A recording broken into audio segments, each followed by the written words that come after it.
Welcome to the overview of the Division of Student Affairs annual reporting process from Student Affairs Planning, Assessment, and Research, otherwise known as SAPAR. We hope this gives you insight into why we have the process set up the way it is and how to complete the form. The annual report serves two main purposes: communicating the value of what we do for students and staff, and tracking the progress departments make toward their goals. The information each department provides may be included in the Division of Student Affairs Annual Impact Report. The Office of the Vice President for Student Affairs is also able to share specific information with donors or other constituents. The submission also supports the institution's communication to our accreditors about continuous improvement. For the departments, this is a good way to document the progress you make toward your goals over time and understand the students you serve. It also helps identify programs that could be student affairs transformational experiences. The reporting timeframe is from mid-May to mid-May, or graduation to graduation.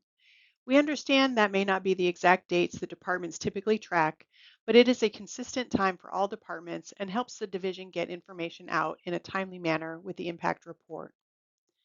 Texas A&M uses Helio Campus as the platform to submit materials.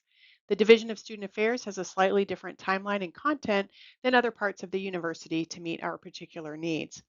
You can log in through the Institutional Effectiveness and Evaluation website, assessment.tamu.edu. Submissions are due June 30th.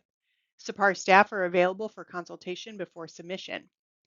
Assessment committee members and directors have access to complete the form. Directors should submit the form to SAPAR for review. We review it quickly and send it back to the director if there are any substantial changes. It will ultimately go to the reporting associate vice president for final approval. Instructions and the worksheet are on the SAPAR website, and you're always welcome to contact our office for assistance. The first part of Section 1, Department Goals, will ask you to reflect on past goals. That includes those things not in the current reporting year. We'll get to those in a minute. For example, in the 25-26 reporting year, this section would address goals and assessment from 24-25 and before. Provide enough context so someone outside of your area can understand it. Explain which goal or project you're addressing, any relevant actual assessment findings, and a description of changes or decisions you have made based on those results. Include any assessment you have completed or plan to complete to know if your changes worked.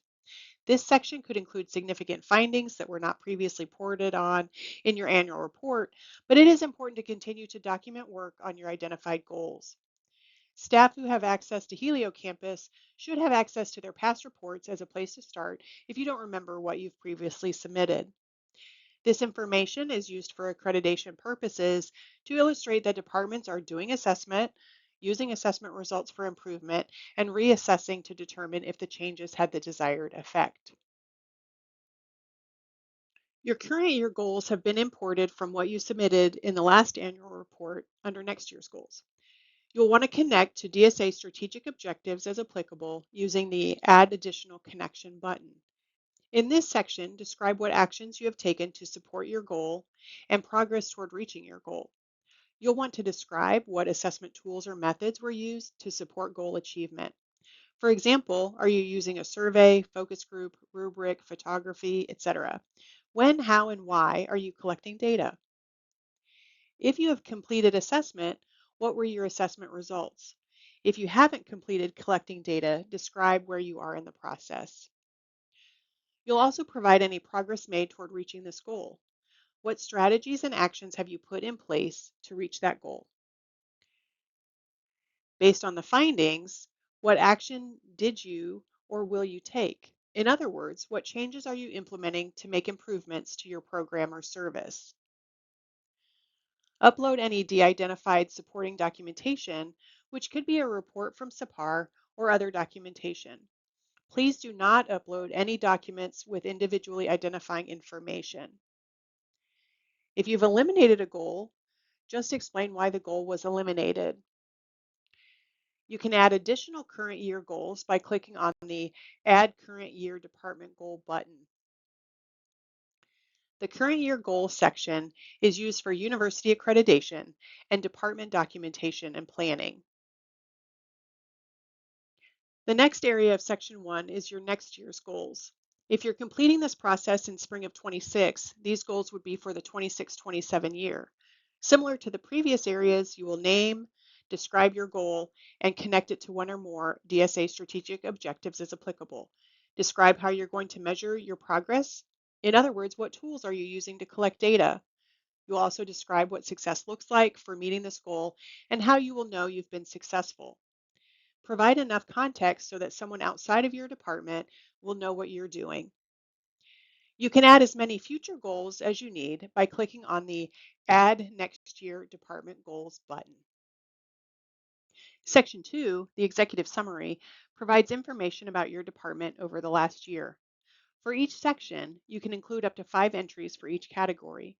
The achievements will be used for the DSA Annual Impact Report, so you want to be sure that you have enough context and specificity to help the DSA Marcom department craft a story. While not all submissions will make the impact report, it's important to share your operational and student impact achievements. Additionally, sharing your issues, which could be positives or challenges, helps the Vice President's office see common topics that departments are facing.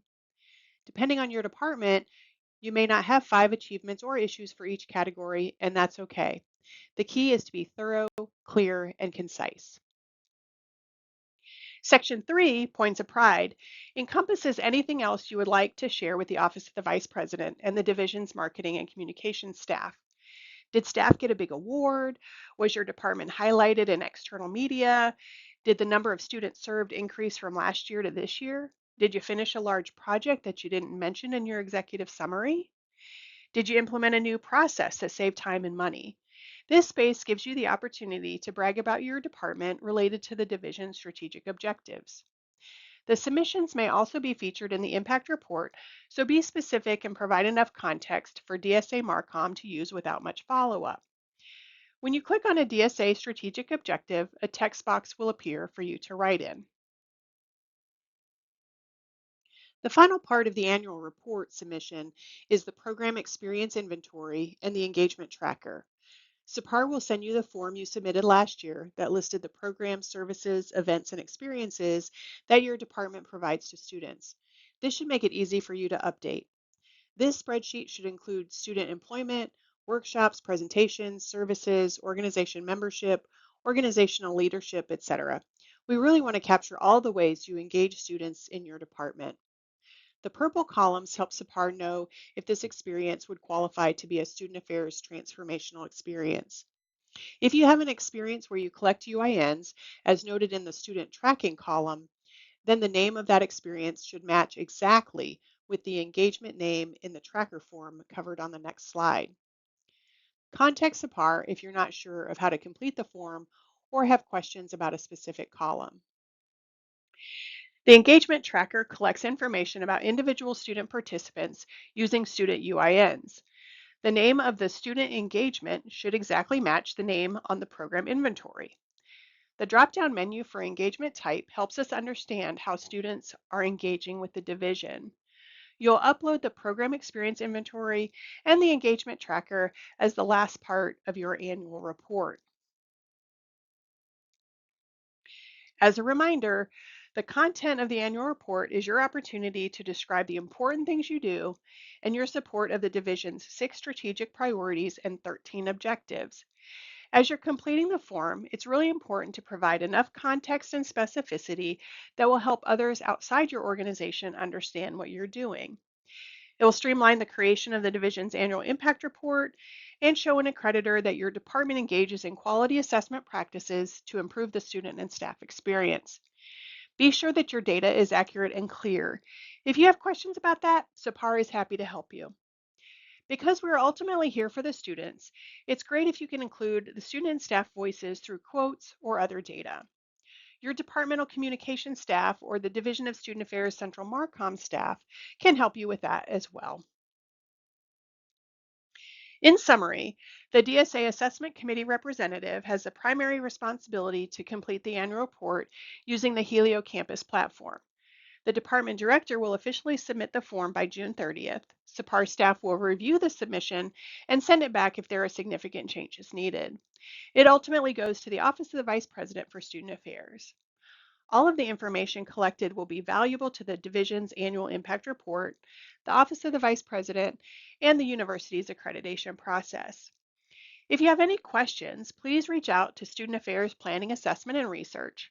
Our email is sapar@tamu.edu, or you can give us a call at 979-862-5624.